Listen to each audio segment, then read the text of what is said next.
Semana agitada, como não é diferente aqui para o Radar, não tem Radar Fácil, toda vez que a gente vem falar aqui de mercado é um dia marcante e essa semana em especial entrou para a história, porque Chicago chegou ao limite de queda para a soja. Quando dá 70 pontos de movimentação, ninguém trabalha.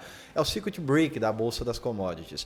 Caiu na segunda-feira, mas subiu na terça-feira. Recuperou um pouquinho da queda, mas a alta significativa não foi nem para Chicago, foi para o prêmio, viu, Pedro? E não é só a soja que anda volátil, não. O petróleo também anda bem volátil. Hoje fechou com alta expressiva. Tem muita coisa para a gente conversar. Eu sou Ronaldo Fernandes, aqui da Royal Rural. Eu sou o Pedro Gomes, aqui da Royal Rural, e vamos conversar sobre todos esses assuntos logo após a vinheta.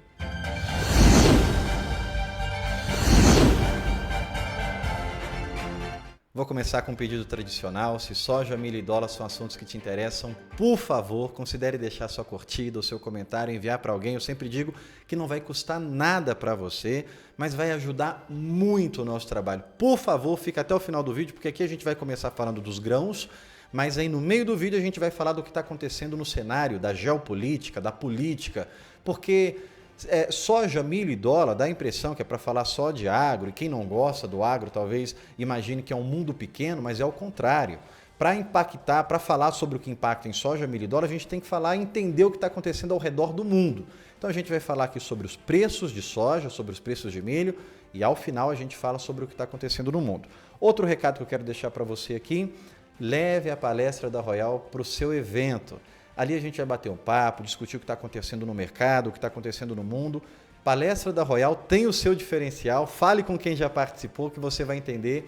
E a gente tem uma preocupação de um evento ser para a família, porque ali vai o produtor, vai o dono de indústria e leva a sua família, esposa, esposo, filho, filha, e vai sair todo mundo entendendo do que está acontecendo no mercado dos grãos e também no mundo. Então leva a Royal lá para o seu evento que você vai ver que é diferente, tem o seu diferencial. Vamos lá, falar do nosso mercado. A gente teve um dia de alta para Chicago, para soja especificamente, os contratos mais alongados subiram mais de 1%, para milho foi um dia misto e para dólar foi um dia de queda. O que está acontecendo, o que fez soja em Chicago subir hoje, Pedrão? Então, hoje o motivo dessa alta é bem parecido com a queda forte de segunda-feira, que foi ao motivo do Trump ter falado que se a China não ajudar a reabrir o Estreito de Hormuz, ele iria adiar a reunião entre ele e o Xi Jinping, que estava marcada para o final desse mês de março. E hoje a gente teve a notícia de que ele adiou a reunião em até 5 semanas. É um ponto importante que a gente tem, que é a mudança de tom do Trump, né? Eu imagino que ele já ia adiar de qualquer jeito essa reunião, mas na segunda-feira ele fala com um tom mais bravo, vou colocar dessa forma, que se o Xi Jinping, se a China não ajudasse na reabertura do Estreito de Hormuz, ele ia adiar a reunião com a China. Hoje ele disse o seguinte, não, eu vou adiar a reunião com a China, mas é porque eu estou muito envolvido com a guerra. Pode ser que foi por isso mesmo, ou pode ser porque ele viu que a fala dele derrubou a soja em Chicago e bateu no principal eleitor do Trump, que é o produtor. E aí ele muda o tom da conversa, porque na segunda-feira o mercado entendia que podia abalar a relação China e Estados Unidos e não sair um novo acordo de soja. Hoje, na terça-feira, ele fala de um jeito diferente, o mercado entende que foi positivo isso daí. Vamos olhar para os preços. Qual que foi a movimentação do mercado hoje com essa fala? Chicago alta, olhando para a soja, tá? Olha o prêmio, subiu 27 pontos. Porque aqui eu quero chamar a sua atenção para uma situação importante. Quando a gente falar de Chicago caindo, porque a China não vai estar comprando mais soja dos Estados Unidos, não é ruim para a soja brasileira, pelo contrário, é super positivo, porque o prêmio tem que recompensar. O problema aqui é que Chicago é muito mais rápido do que o prêmio. Se Chicago sobe ou se Chicago cai, o prêmio ele vai corrigir só no outro dia e às vezes não corrige tudo que Chicago caiu. Então a gente teve uma queda forte de Chicago na segunda-feira, mas a gente já teve uma recomposição de prêmio na terça que eu já vou dizer para você, não está total, viu? Esse prêmio tem que subir muito mais. No balanço, soja sobe 2,71 por saca e o milho fica quase ali que no 0 a 0. Olhando para o preço porto, que é o que importa para a gente, a paridade fechou ali na casa de 127. Só fazer um comentário aqui. Paridade estava 135, as trades estavam pagando no porto 131. Depois a paridade caiu na segunda-feira para 124. As trades saíram do mercado, porque tem a situação da Cargill também, que a gente fala dentro da consultoria, e outras trades, não só a Cargill. Mas aí a paridade caiu para 124, ninguém fez negócio, mercado travado. Hoje, isso na segunda, hoje o mercado volta para casa de 127. Então, soja no porto, paridade 127. Você vai vender soja? Quer saber se o preço está justo ou não está justo? Está aí a conta para você. Ó. Chicago, prêmio, dólar. É você pegar o preço na sua porta, adicionar o frete para o porto. Se está abaixo de 127, não é um preço justo. Se está acima de 127, eu diria para vender logo, porque quer dizer que a trade está pagando um prêmio acima ainda do que está sendo comunicado no mercado. Se está confuso para você que opera no mercado de soja e milho, eu vou deixar no final aqui como você entrar em contato com a gente explica isso para você. O milho, Pedrão, como é que ficou? Então, Ronaldo, o milho está diferente da soja, né? Está sem oscilação muito forte. Ontem para hoje praticamente se manteve. Hoje veio a paridade de julho de milho, veio a 67,47. Bom, milho então está nessa faixa de 67, 70, já faz meses que está trabalhando nesse linear aí. E da segunda-feira, que houve uma grande queda, não teve muita mudança para a gente ver na terça-feira. Outro assunto que impacta o mercado dos grãos, ainda aqui focado na soja, é que o Trump tem um jantar previsto, a gente não sabe a data, para a semana que vem, entre agricultores, produtores de grãos e produtores de biodiesel. O que se espera, ele anunciar um jantar assim na Casa Branca, é que ele vai anunciar o aumento do mandato de mistura de biodiesel no diesel. Esse assunto é longo, é extenso, não dá tempo da gente conversar ele em detalhes aqui, mas resumindo, o que se espera é que ele anuncie um aumento de demanda para a soja, possivelmente em até 6 milhões de toneladas. Mas entenda, não é 6 milhões de toneladas só para 2026. Se você pegar o relatório do FDA, comparar 2026 com 2025, já tem um aumento de 4 milhões de toneladas. Então, o que se espera é que ele anuncie o aumento do mandato da mistura de biodiesel no diesel e isso impacte o quadro de oferta e demanda de 2027, que vai ser anunciado em maio. Todo maio, o FDA faz a abertura do próximo ano. Então, a gente está falando do ano de 2026. Em maio, o FDA já começa a falar o ano de 2027. Para agora, em 2026... tem uma previsão de 73 milhões de toneladas de consumo de soja no mercado interno americano, que já é 4 milhões de toneladas a mais do que foi em 2025. Para 2027, é esperado que seja anunciado 75 milhões de toneladas, por causa desse jantar que ele pode anunciar o aumento aí de demanda para a soja. Eu espero que não tenha feito confusão na sua cabeça, mas se eu fiz, é muito número mesmo. No final, a gente vai deixar aqui... Na verdade, não no final, já está aí para você. royalrural.com.br. Entre em contato com a gente, eu explico para você toda essa situação. Bom, vamos chegar aqui na parte que a gente vai caminhando para o final, mas eu quero pedir de novo, reforçar o nosso pedido para você deixar sua curtida, deixar o seu comentário, enviar para alguém e seguir a Royal, onde quer que você esteja assistindo. A gente é multiplataforma agora. Segue a Royal, dá essa força pra gente, pede para alguém, senão, segue esses meninos aí que eles trazem informação para o mercado de soja, milho e dólar, trazem informação sobre o que está acontecendo no mundo, você vai ajudar bastante aqui o nosso trabalho. Bom, vamos lá falar de guerra, Pedro? Ronaldo, vamos completar aí o 18º dia de guerra, né? E hoje, Israel atacou o Irã e derrubou um dos seus militares principais ali, e Irã confirmou, tá? Confirmou que derrubou ele, e o Brent com isso está subindo mais de 3%, fechou hoje. Bom, a gente teve também, não foi só uma derrubada do lado do Irã, derrubou o chefe ali da guarda iraniana, mais um. E também teve uma queda do lado dos Estados Unidos, porque o chefe do antiterrorismo dos Estados Unidos fez uma carta de demissão.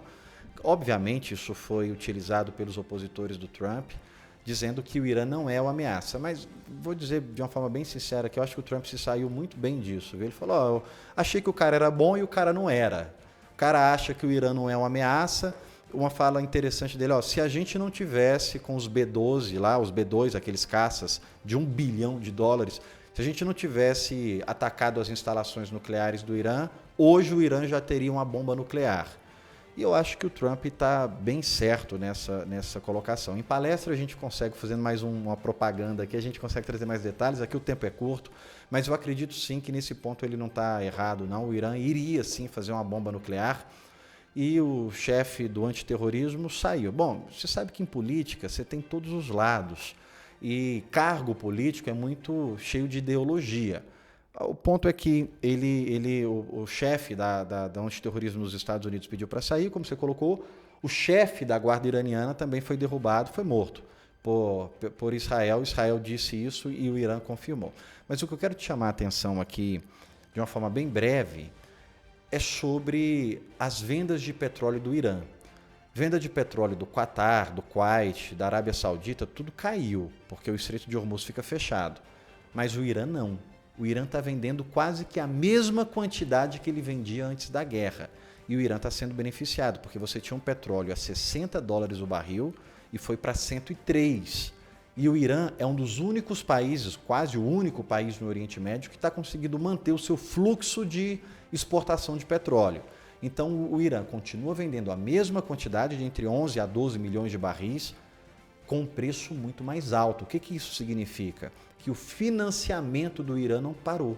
Ele continua recebendo dinheiro para continuar avançando com a guerra. Então isso quer dizer que da parte do Irã não tem sinais que a guerra vai terminar tão cedo. Depende dos Estados Unidos conseguir abater ou não o Irã, conforme o Trump fala que vai ser em 5 semanas, já são 18 dias, entrando na 3ª semana, mas o Irã não dá sinais de fraqueza e até do lado do financiamento.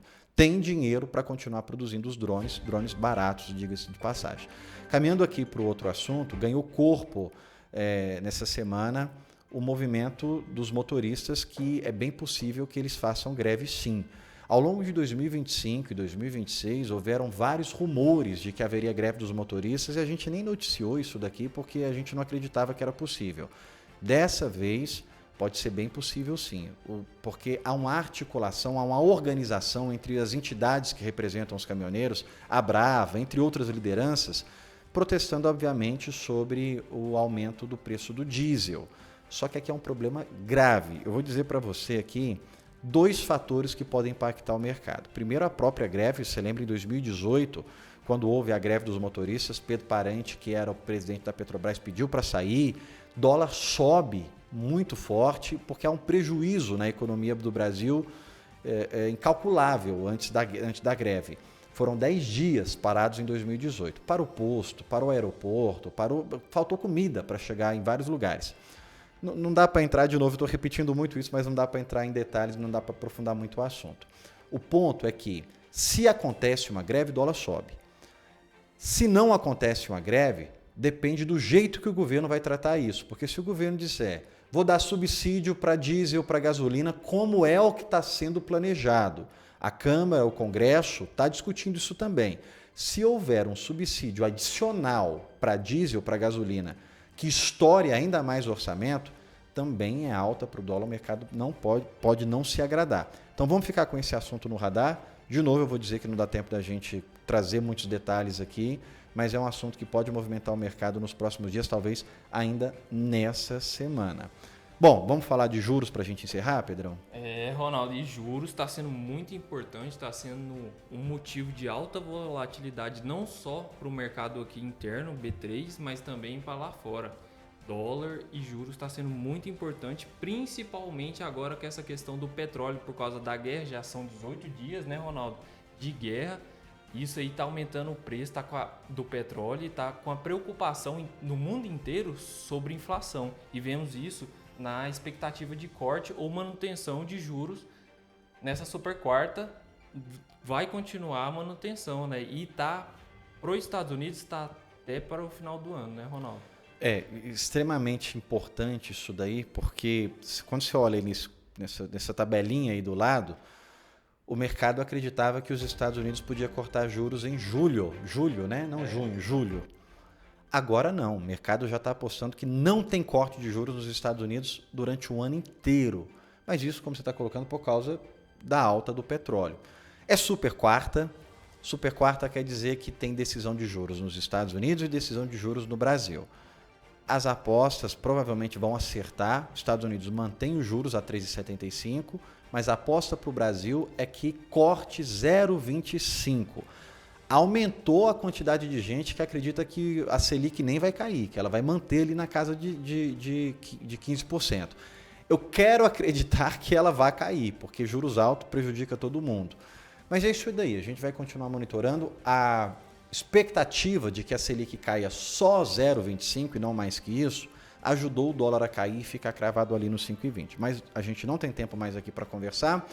Tá aí para você, royalrural.com.br. Você entra em contato com a gente. 15 dias de graça da nossa consultoria para você entender como funciona o nosso trabalho, conversar com a gente, tirar suas dúvidas sobre soja, milho e dólar. Vai custar nada, 15 dias de graça mesmo. Você entra lá no site royalrural.com.br, você só precisa dizer, olha, eu vim ali do radar, porque a gente tem que garantir para você esses 15 dias de graça. Hoje me ligou um contato, chegou lá e falou, mas quem está falando? Eu falei, é o Ronaldo. Não, o Ronaldo que está falando é comigo mesmo que você vai falar. Direto ali, você vai ter o meu contato. Se eu tiver em estrada, atendendo outro, eu vou passar para você, para o nosso time comercial, mas eu faço questão de tentar atender o máximo possível. Chama a gente, fala com a Royal, faça esses 15 dias e você verifica se é interessante para você ou não. Sem mais propaganda, a gente se vê semana que vem. Até mais, Pedrão. Até mais, Ronaldo.